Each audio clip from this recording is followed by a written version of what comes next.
Hi, I just want you to know I'm going to be going live and just making sure that you're set up in the Sparkle Auditorium. And then Steve, I will make you host. Perfect. Thank you so much.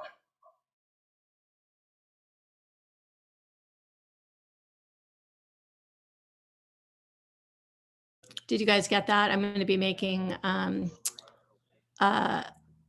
going to be going live and then I'll be making you host, Steve. Perfect. Thank you.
Hello, everyone.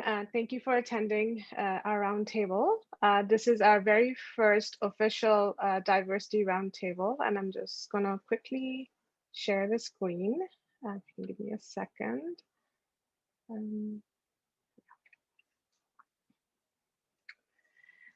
Perfect. So welcome, everyone, again. I'm AmanPreet Badhwar, and I'm the chair for the Diversity and Inclusivity Committee. I'm also an assistant professor at the University of Montreal, Canada. So today we have a number of panelists for a discussion, but before we do that, I just wanted to give a quick recap of what the Diversity and Inclusivity Committee has been up to, since there seems to be quite a few questions that do come up in our other symposiums on that. So just a quick recap. This is who we are. We are from a wide range of disciplines and countries. I'm not going over this too much, but just if you need to approach us during the meeting, please do. We have an active voice at OHBM. We interact quite closely with council. We have voting rights at the program committee, nominating committee, and awards committee. We interact closely with the communications committee. So we really work very hard with the council and the different committees to make sure that diversity and inclusivity is followed at OHBM. And similarly, we interact with all our different special interest groups. And recently, we've been having quite a bit of conversation with the Open Science SIG on how to further improve DEI or EDI in academia in general. We also have an active voice in Aperture, and I'll talk about this a little bit later, but we are actively engaging with other organizations such as the NIH to make sure that advances on DEI that we make here and things that others are making is we are making these changes throughout different organizations and not just OHBM. This is a quick timeline from 2017 to 2021. The Gender and Diversity Task Force was formed in 2017 because it was brought to our attention in 2016 that we really were lacking in some areas of DEI, and we were. We quickly changed our name to Diversity and Inclusivity Committee because I feel like, and I'm sure most of you will agree that the issue is bigger than just gender. Some of our achievements, we published the Code of Conduct, which is currently being followed at OHBM between 2018 and 2019.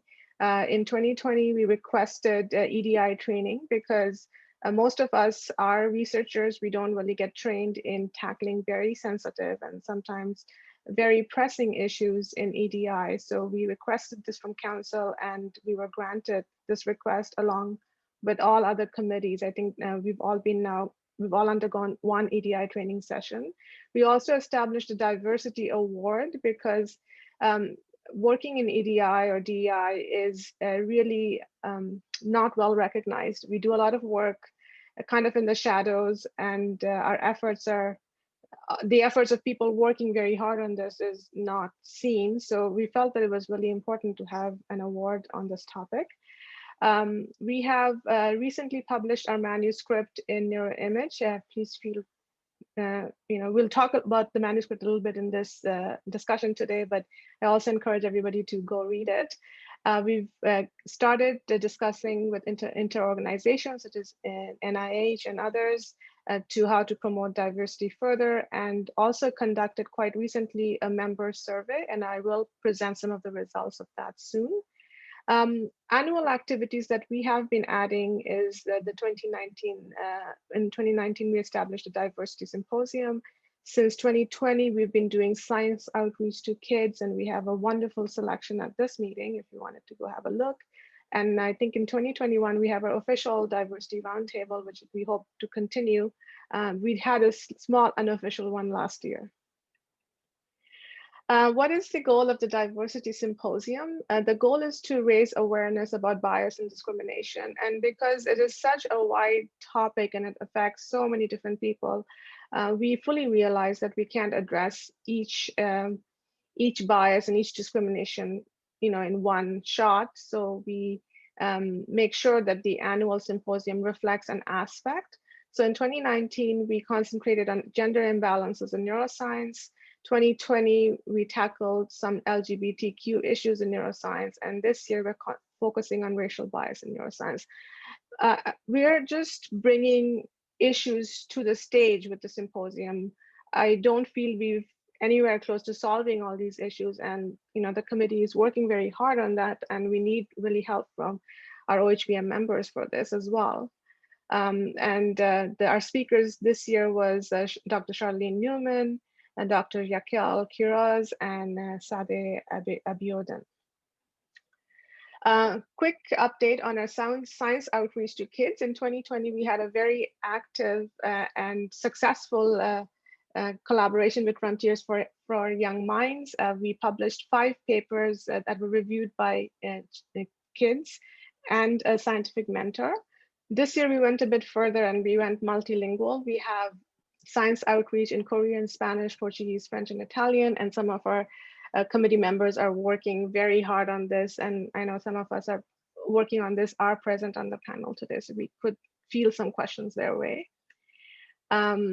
We've had blog posts since the beginning.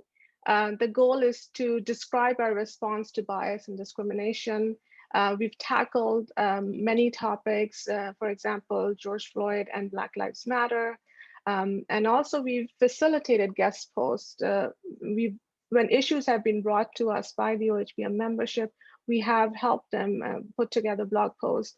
So here we have one by Hiromasa Takamura on why do so few Japanese members give talks at OHBM. I thought it was very helpful and insightful because it actually made us do a lot more analysis ourselves and realize that we miss a lot of information as well. This is the manuscript I was referring to. It's Embracing Diversity and Inclusivity in an Academic Setting, Insights from the Organization for Human Brain Mapping. I encourage everybody to read it because we do mention some of the initiatives that we've taken and some that we're planning to take. What we had described in the manuscript a little bit was our geographic breakdown of OHBM members. We come from many different countries and kind of shows which countries we have most members from and places that we need improving, maybe to do more outreach. And this was the question that Hiromasa had asked as to what was the number of speakers as a proportion of OHBM members. So we had done this analysis. It was prompted by, as I said, an OHBM member. And the picture is quite complex. So Asian countries are underrepresented, and researchers from Central European countries, including non-native and English speakers, are well represented. So it is a very complex picture. And so we figured that the influencing factors are language sharing typology with English. That's one of the obvious ones, and that's what Hiromasa was inquiring about. But there are also other factors, such as historic ties to OHBM from individual labs, economic, local, and macro-cultural factors. So we weren't in a position to do this breakdown of an analysis because we don't have the data. So we will, and this is why we have been sending surveys to our membership, and we really need your help to answer some of these questions so we can improve things. When we did a breakdown of OHBM leadership by sex, we saw that starting 2016, which is when this issue was brought to us, we have improved the balance. And this was done by taking affirmative attention and balanced ballot strategy. Self-nominations were allowed, and starting 2019, the DIC chair has a vote on nominating committee. So this has really helped the OHBM leadership balance. But of note here is that an affirmative attention approach will only work if those on council are keen on assuring that diversity and inclusivity remains a priority. So it's really an active approach. It needs to be considered each time, and we just can't sit back and relax.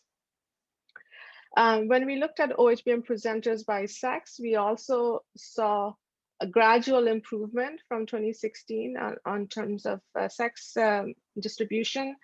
And the actions taken since 2016 was diversity of presenters in main selection criteria. So we made sure that not only were the topics discussed lectures given by presenters were diverse, but we also made sure that they were balanced with gender and nationalities as much as we can. We still need to improve, but we are trying very hard. And the DIC chair has a very active say on the program committee since 2020. So this has hopefully helped. Award winners, we are lagging a little bit behind. We still need to do more work on balancing the awards by sex. But again, we have an active voice from the DIC. The past chair has a say on the awards committee since 2019. And to encourage more women to apply for awards like for the Young Investigator Award, OHBM has removed age requirements, which might have made women ineligible due to parental leaves. So I'm not saying it's perfect. There's clearly a lot of work needed here, but we are aware of that and we are trying to take actions. So the challenges identified was engaging privileged groups it does still remain a challenge. So we feel like we're not reaching the audience we really need to reach, and we're not sure how to go about that. And we've been giving people a lot of opportunities, and maybe everybody at OHBM who's interested in this issue needs to bring our heads together, have a brainstorming session. DEI work is often invisible and underappreciated, so that really needs to be taken into account. And we do need to, as a society, show more appreciation for this work. DEI may have different nuanced meanings for different individuals. Considering them all in a community as large and international as OHBM is really a very demanding task. And often things come up to us very last minute. We have to take action within a day or two. And it is very difficult, but we really, really try very hard at the DIC. Lack of DEI is a multifaceted problem that manifests in complex ways at societal levels.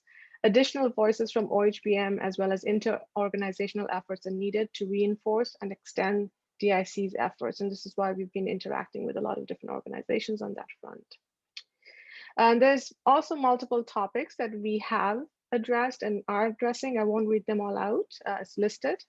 But one of the things that we really wanted to do was to take a climate survey at OHBM, and I will be discussing some of our results next. And the survey was sent out, I think, beginning of this year. And these are the respondents. We had 171 respondents from 25 unique countries. As you can see, most of our respondents are kind of North American, Europe, and Australia. We still need to hear voices from our East Asian countries. It's very important. Language could be a barrier. Maybe people are not used to getting such surveys in these countries. But we have been thinking about translating our surveys to different languages, if that's helpful. When we asked members on views on inclusivity, most people who answered this is the demographics basically that we are showing. We noticed that there was a lot of no response for career stage, but this was our very last question on the questionnaire. So maybe people just got tired by the time they got to this question, but it is very important to answer these questions so we know how to, which target group we need to improve things in. Identify as ethnic racial minority group. We did get some response, mostly no response. So most of them said that they did not identify with the ethnic minority group. We got some who were, and there was a lot of no response. And then we looked at the demographics of ethnic and racial identities, and I think it's no surprise to us that because of the membership that actually responded, most were of white and European ancestry. But I think that would change if we had members from other countries responding as well. And I'd be really curious to see what a second survey would do. Survey of member views and inclusivity. It's a widespread, as you can see here, with I guess most of us feeling a sense of belonging, but there are tails to the distribution.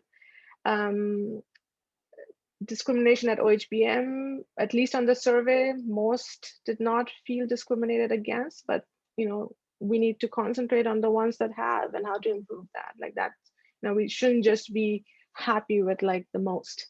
And then we had a question on, have you noticed a change at OHBM? The positive change outweighed the no change, but what was kind of a little bit alarming to us was that there was also negative change. Some people felt that the change was negative. The EDI efforts had a negative impact. So questions to tackle in the future.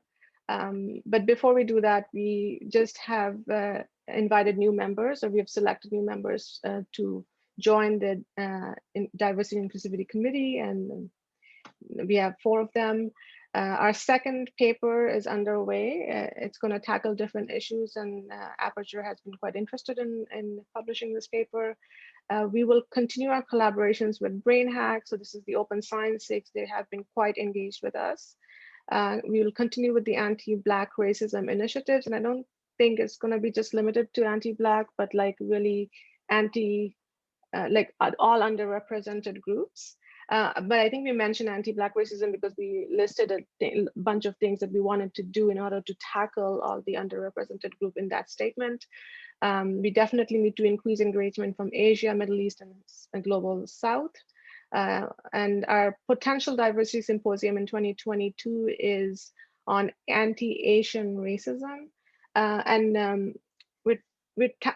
We say anti-Asian, but it also includes like individuals from the Middle East, because I feel that with some very recent political happenings, which luckily has ended potentially in some areas, but still goes on in others, as well as the pandemic, it has opened a lot more.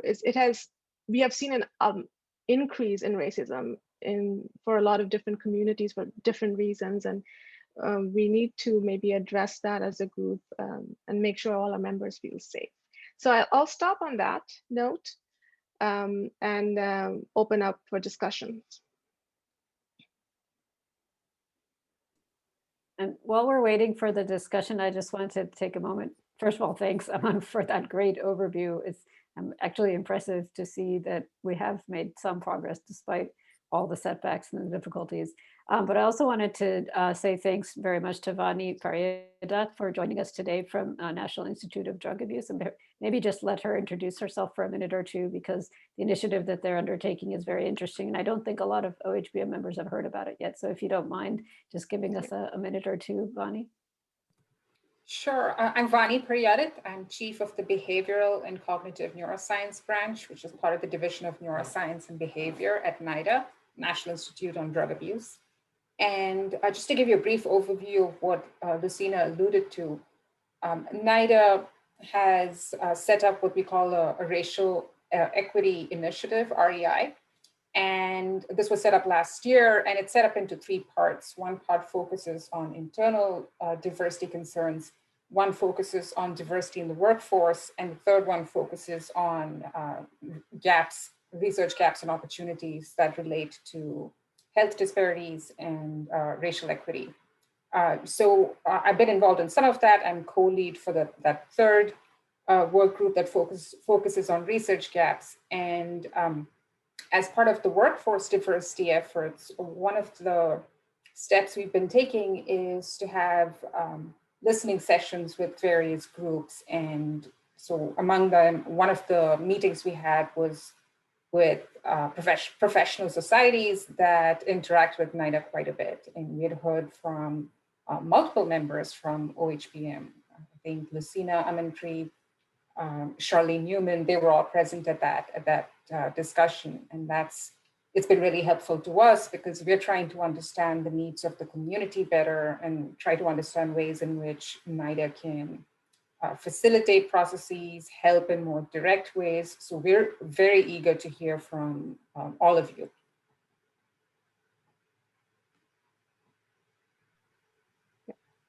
Thank you, Vani. This is why, I said it's not just, it should just not be limited to OHBM. If OHBM wants to make a big impact, we need to work with these other very important organizations that have a voice and can help us make that change. So I'll open the discussion to our panelists. Aina, I don't know if you wanted to say a few words from council. Oh, I guess you've already heard enough from me all week. Look, I just want to say thank you to the committee because they've really made a difference. These are conversations that we need to have and dialogues that we need to have are on very difficult, sensitive subjects. As I said as I commented in the roundtable earlier, all of us have implicit biases, and we see our world through that lens, through the lens that we've grown up in. Despite our best intentions, we sometimes make errors. And what we need to, I think, encourage at OHBM is to have a culture where we're open to people saying, well, you know, I don't quite see it that way, and here's why. And get exchange perspectives. And that's what I'm talking about when I say dialogues, because these are difficult conversations, sensitive conversations. They require emotional intelligence and sensitivity. And I don't get it right every time either, but what I do expect, and that's what I rely on, people like those ones that are on this call right now in this session to tell me if I've screwed up something. And so that's what I'd like to do in the future. And of course, I would urge people who run for office on council in future to, when they make their statement for what they're going to do for the organisation, put your position on the diversity problem out there for us to see, because that's what I'm going to be looking for when I cast my vote, and I cast my vote in every election. The second thing is participation. Aman mentioned the climate survey. This is tremendously important. We need more responses. I understand people feel that they might be sharing private information, but in order for us to help and really make a difference for everybody, to have a really inclusive, a fantastic meeting, we need to know about your demographics. And so that's really important. And I just wish we would have had more people complete the surveys. Now, if there's a language problem, we can certainly try and translate into, there are probably 5 languages that are spoken by a very, very large amount of people in the world that we can provide that in, but we need to know. So that would be my plea to the membership. Please respond to those surveys and help us on council make it better.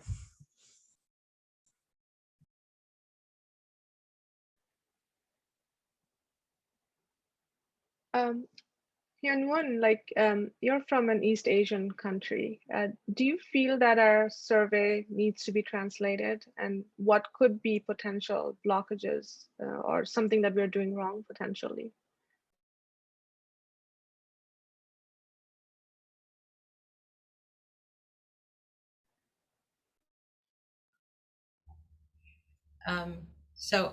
Again, thanks so much for the wonderful activities. And for the survey, I really remember which survey was it? So it's basically the survey was sent to all the members, right? Yeah, I think the English is not a problem, I guess, because I don't know. For instance, for Koreans, I think the OHBM members are pretty good for at least reading English. It's not that difficult. Maybe the way we reach out is probably is quite limited to emails, right? Because I have received hundreds of emails every day, so I probably miss. That's one of the reasons, I guess. So is there any other way we can maybe post it to other media? That's another possibility to get more response, more response. And another thing I just came up to my mind, probably we can actually reach to the local chapter, like we have Korean chapter here, then there maybe we can actually designate someone to have kind of responsibility to get some responses to our members in Korea, for instance. That's another way for us to get more response. What do you think? Yes, I was thinking the same thing. Maybe we should, engage our chapters and get more responses that way. Right. So definitely to consider that. Yes. I can take that responsibility. I surely can find someone, for Korean society. Korean, we actually have a Korean human brain mapping society. It's pretty active. I just met them yesterday, so so I can actually let them know. And for other country, probably we can reach other countries as well in Asia. Yeah. I was just going to say Japan, sorry, Man, Japan has a very active community, particularly in the neurophysiology area. They have a big group, and that would be somebody that we could also tap into. Right, yes. They actually hosted the OHBM meeting about 10 something years ago, right? So they have very active group for sure, yeah. I actually have a question for Tilak. Tilak has been really championing, being able to read captions, etc. Do you feel we've made a change this year? We've been trying for several years to do this.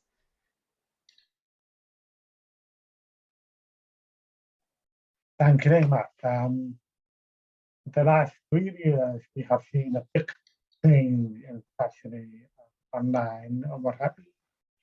And now Microsoft has the ability, and I think Google also has the ability to translate from two-way. If somebody gives a PowerPoint presentation in English, you can see the caption in Chinese, and vice versa. And that's going to happen, isn't it? That's going to accelerate expand, especially the business world. That's why Microsoft, before they had that, made that available, a Microsoft Translator for the desktop. Now they put out of that, the desktop. So the only way you can do that is with a smartphone. But then the PowerPoint, you can only do the 365, that is the business model for Microsoft. Now, if somebody in Japan can speak in Japanese, and then you can read it text in English, and that, I think that was going to happen in OHBM.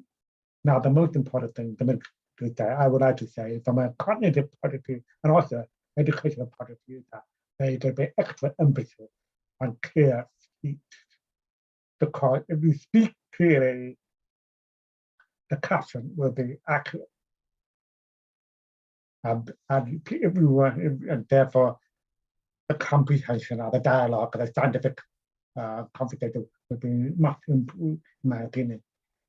And also now, what we have to be looking at, you contain the Google Chrome browser and have a live, and in fact, live is much better. Not only because the lag for the interface, and pretty much impressive, and really, I'm being very impressed with the live process provided by Google. So the next time, I said that 3 years ago that the market there was a big change, and the pandemic has accelerated that. And what I'm worried about, more worried about that the next year, the in-person, how we're going to make that But I have a couple of ideas. I mean, if somebody give me a pause, I'll put attention that audio-visual people should implement 360 on their own system rather than copying available. Alternatively, we will do the Google slide to kind of copy. But that, to put that, I think, in my opinion, the possibility to implement, and that might solve the problem for the data commentary that appears in the blog. That's all I have to say for now.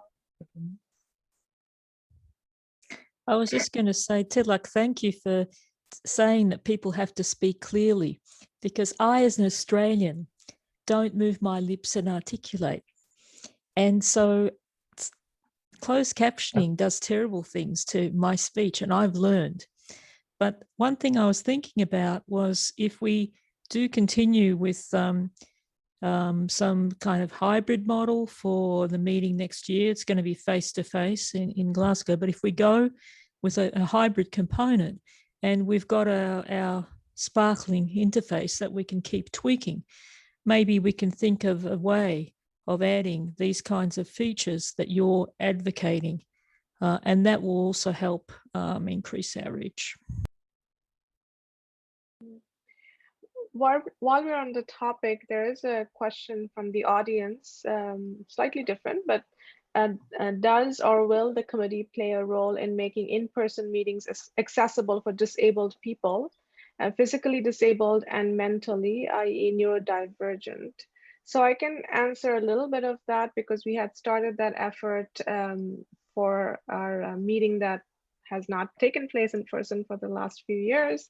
We were discussing on having a separate room, playing like more relaxing, like, you know, because for some neurodivergent groups, the meeting can be too much stimulation. So maybe a relaxation room was being discussed and will probably be discussed for the next OHBM in-person meeting. We have always emphasized to make the meeting accessible for disabled people, such as wheelchair access. But I think that's where council and maybe location, people who choose locations need to be more active, because we don't know beforehand which place has a wheelchair ramp or not. So maybe Aina, if you could comment on how that process works. Yes, that's actually an excellent point. We typically at council, we have bids for proposals, and then we will evaluate those bids, and we might receive 3 or 4 per year, and the decision is made, of course, years in advance. And so those facilities are evaluated on various grounds, whether obviously their capacity and what kind of video and other resources, but also their proximity to various things and transport and all of those basic things. And those features like wheelchair ramps and those other important features, we have been looking for those, because the newer the convention centre that we go to, the more likely it is to be able to hold and house some of those really, really important elements. So that does form a factor in the decision making as well. But I think that that's something that we can emphasize a little bit more, and maybe we can actually encourage people who put together bids to consider that and put that right up front. Yeah, and I would love to comment on this. I was on program committee for a million years and was program chair for the last in-person one. And I was impressed by how much thought went into this. Every single time we would look at all the options that were presented, how accessible are they? How much money does it cost to travel to that place? How close is it to the airport? I mean, every single aspect was thought of before a decision was made. But there's a question, which is an important one, is what about South America and Africa and these other countries? And every year we tried to consider what would happen if we, put a conference in that in the particular city. We looked at the cost, right? The cost is almost always prohibitive. We looked at the safety. I mean, a lot of meetings had to be canceled because of revolutions and political things going on in different parts of the world. We looked at, so basically the older cities with older, beautiful conference venues don't have accessibility. They don't have internet, the capacity that we need for thousands of people. They certainly don't have the ability to do all the things that we would want to make it more accessible, and the cost would be prohibitive. So while at the same time we want it to be globally accessible and reach the largest audience, we can't make it so expensive that nobody can get there. So there's a tension between the cost and accessibility that it's a trade-off, and we can't solve that immediately. In fact, we need to come up with creative solutions for that. So the local hub, and there's been in the Open Science SIG a lot of discussion about what kind of meeting should we have going forward. I think there's one of those discussions going on right now. And there's one this afternoon as well. Yeah, and exactly. At 1:00 now. The other thing, Lucina, thank you for those comments. There is a comment in the chat here about other, like South Africa or Africa or South America. We actually did have a bid from South America, from Chile, actually, and we were incredibly excited on council and program committee about it. And then there became some instability politically in that country, and COVID hit. And that's where we are. And this is now, but that doesn't mean that this is where we'll be in a couple of years' time. So stay tuned for that one. I guess the other elephant in the room that's probably in the same question is we do not have much membership definitely from Africa, and we have been trying very hard to increase our membership from South America. Cost is probably an elephant that we all talk about. We have cut costs, but not enough. One of the ways going forward was to maybe look at the average income per country and adjust our registration based on that. But we also realized that most trainees do not get the average income. So, that will look good on paper, but, will it really increase our membership from these countries? I don't know. We'll have to try it out. So just a few thoughts on that, but feel free to discuss more. Can I add one little thing? I mean, for example, here in Italy, we are not allowed to pay the membership with research funding. So if I want to be a member, then I have to pay with my own money, which I usually do. But this can really be a problem for students, I cannot force my students to become members because I know that they might be in some difficulties. When there was the enhanced registration, which included the membership, then it was much easier because you could charge the institution the full amount. But now that we don't have it anymore, then it's basically impossible. It would be easier for me not to be a member and pay a higher registration fee than to invest my own money. For instance, Antea was participating in the Italian Live Kids review with Valentina and so on, and she was a speaker. In the end, she decided to pay a higher rate for registration to OHBM. So I don't know if you are aware that this might happen in some institution, but please keep this in mind. This happens in the US as well. And I don't know why we went back to the old way. I remember we made the change to enhanced member, and I didn't realize it had gone back. Was that just an oversight, or? No, we did. We had some changes because of these virtual meetings, and we started to develop this new idea of the lab registration to try and get rid of some of these issues that we're talking about. And maybe we've created some problems that we didn't anticipate, but that was the spirit behind actually that. So, we have to sit down and rethink and work out what would be best now that we've tried a number of different things. But thank you for bringing that up, Laura. I know, you're right. Every time we fix one problem, we create another problem. When you do this long enough, you see that, we try to have it in this place and make it more accessible. And then everyone says, it's too expensive. I can't fly to Brazil. Or, so every time we get one fix, another one pops up. I mean, I want to say congratulations to this year's program committee for finding a way to make it globally accessible virtually, because last year we had these time zone discussions and we could not figure out how to make it for the most amount of people to enjoy it. But the amount of thought that went into that circular clock thing, I don't know who came up with it, but I do think it was very well thought through this year, where if you want to participate, you can find a place and a time that's easy for you. So whoever did come up with that, congratulations. think we have to thank that is Danielle. your successor, Daniel. My Yes. Gillies. Great job, Daniel. Absolutely. So I actually have a question for Vani. You're an OHBM member as well as you're part of NIDA and NIDA, right? How do you think that we've already attended one listening meeting. How do you think we can now take these ideas that we discussed and then move forward? Like, how do you see this going forward with OHBM?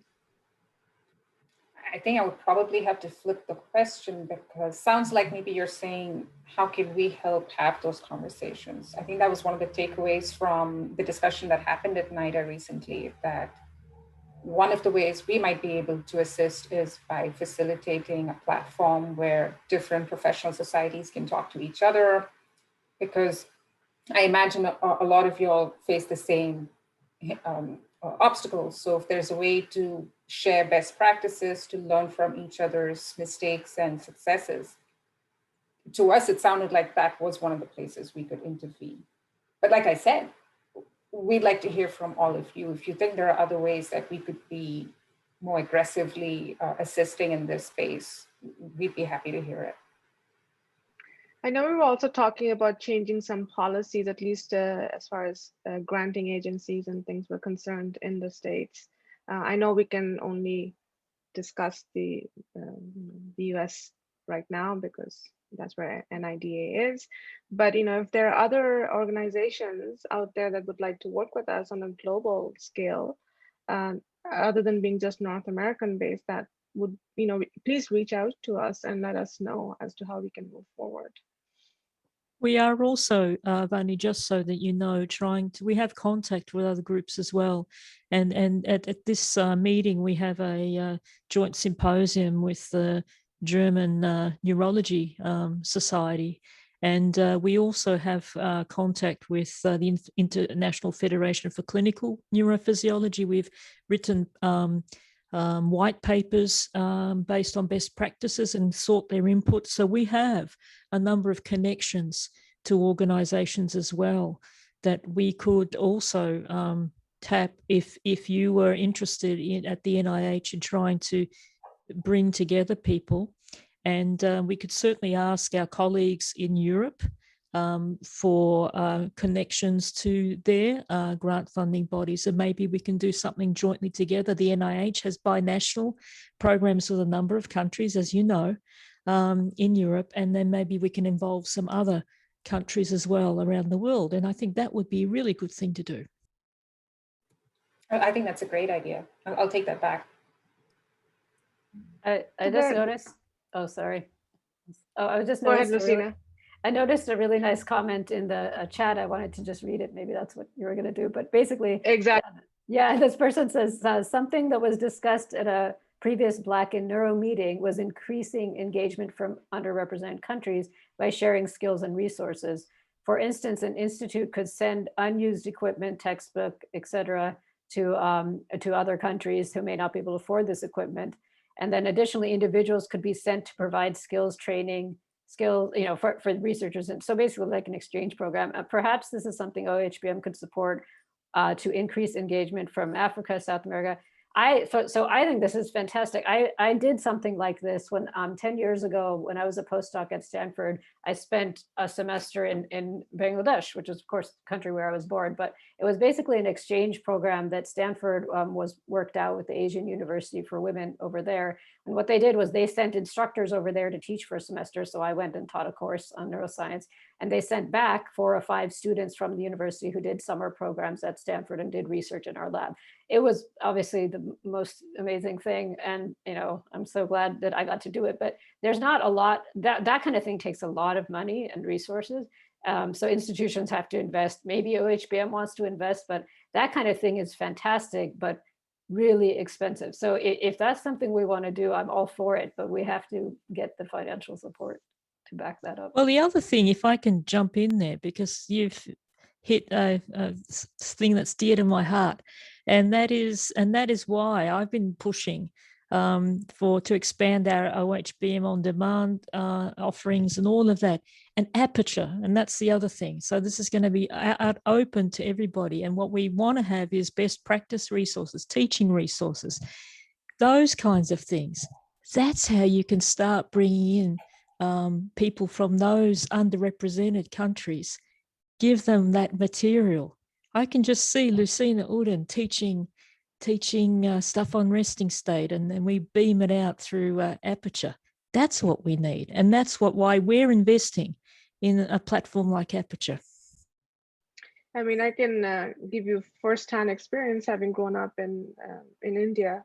Like my family didn't have the money to even buy used books, so I would have to go photocopy somebody else's book in the beginning of the semester. It's just really rely on somebody's gift of, a book to be photocopied. So if those are the challenges that some of these countries are facing, there is a way we can help out. Like we have our open science group, like fully committed to this. So why not create a chapter that just, or committee that just deals with that? Yeah, I think that another important issue in that is that there is a barrier and below which it's hard to access any content. So to access OHBM in demand, I believe someone has to be a member already. So someone has to be in a financial position to support their membership. So I just want to bring to our attention another comment that I see on the chat, that there is one simple before you move on, let me just update that. We will have the content from this meeting available on the meeting website till August. And then we have decided as council that it'll go out on demand for members till the end of the year. And then at the end of the year, and this is a policy that will happen from every meeting from now on, at the end of the year, the 1st of January, it goes open. So. Fantastic. That's a fantastic policy. Moving forward, yes. Yes. Yes, and the related comment is that there is a simple solution to waive membership fee from countries below some line. And I think that's a really important thing to consider moving forward, because these are countries the organization or the society doesn't have anyway. So if we waive membership fees, there's nothing to lose there, just that we bring in more people who really need to be here and from whom we really need to learn and listen. Yeah, I like this idea, and I think it makes sense. I mean, every year, Aina will tell you this too, we talk about the budget and we talk about, are we going to sink or swim? Really, like it's an interesting discussion every year. And what's fun about it is that we have been able to stay afloat all this time and create, we keep creating new initiatives and we keep saying, okay, now let's do it. And of course, everything money. And we don't want to raise the fees so high. The only revenue we have is from fees that our members pay, right? We're not a for-profit company. So if we keep adding things and we don't have new revenue, we will not be able to do this year after year. So like all of these ideas are all great. The more we can think of things to do that expand access without adding to the bottom line cost of registration fee, which we're trying to lower, right? We're trying to make it lower and lower. So, like I said, every time we come up with a solution, something else happens on the other end that causes another problem.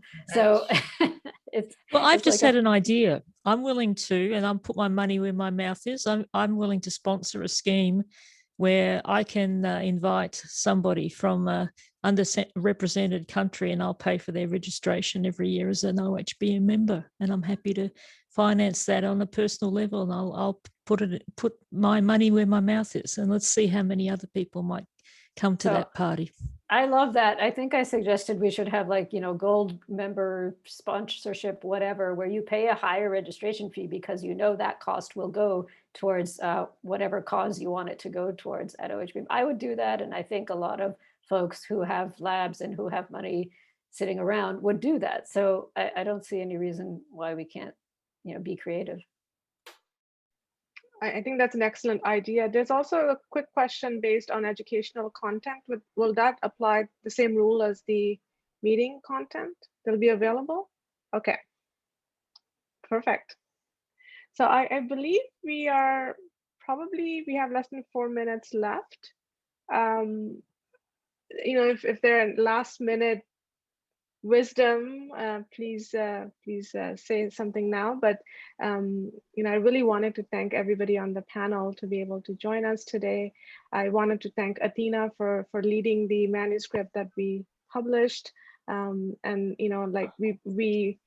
we really put down an action plan there, and we have been trying to follow that. We do encounter issues. I also wanted to really thank Hyang Woon for really getting the East Asian, at least the Korean countries, students involved in our multilingual review, and Tilak for championing some of our disability issues, which we are often aware of, but often unaware of as well. So on that note, is there any last sayings from anybody? I just want to say thanks again to Vani for joining us, because this is going to be a long process, but we're happy to have these partnerships and work together. Likewise, and thank you so Thank you much so for including me in this. This was fantastic. Thank you. I would also like to thank Aman for her great leadership in this committee this year, and also Rosanna, that will take over very soon. Thank you both. Thank you. Thanks so much. Thank you. And thanks for everyone. Aina, You got Aina for close joining. to everyone. Okay, we'll do a wrap then. Thank you. Bye.